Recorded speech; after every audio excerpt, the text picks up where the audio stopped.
નમસ્તે મિત્રો, આપ સૌ સાહિત્ય પ્રેમી વાચન પ્રેમી મિત્રોનું ઓડિયો ગુજબુક્સમાં સ્વાગત છે.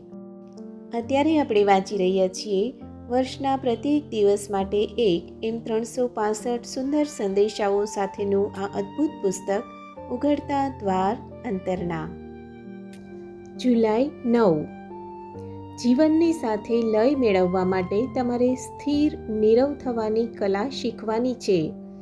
કારણ તમે જેટલા વધુ પ્રશાંત બનશો તેટલી વધુ સ્પષ્ટતાથી તમારા આત્માના ગુણો પ્રતિબિંબિત કરી શકશો.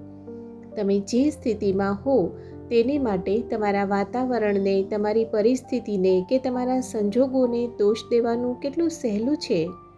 હવે સમય આવી ગયો છે કે તમે એવું કરતાં બંધ થાઓ અને પ્રતીતિપૂર્વક સમજી લો કે તમારે ફક્ત તમારી જાતને જ દોષ દેવાનો છે. અંદરની એ શાંતિ અને નીરવતા તમે શોધો અને પ્રાપ્ત કરો, પછી બહારની કોઈ વસ્તુ, કોઈ વ્યક્તિ તમને ક્ષુબ્ધ કરી શકશે નહીં કે તમારી સમતુલા ખોરવી નાખી શકશે નહીં. તમારી આસપાસ નજર કરો, પ્રકૃતિની સુંદરતા અને સંપૂર્ણતા નિહાળો. પ્રકૃતિમાં દરેક વસ્તુ લયમાં રહે છે.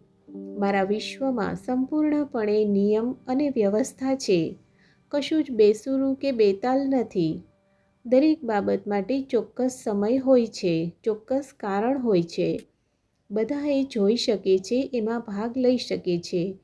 એટલે એના સૂરમાં સૂર મેળવો, એના વહેણ સાથે વહો અને મારા વિશ્વમાં રહેલ આ નિયમ અને વ્યવસ્થાનો ભાગ બનો.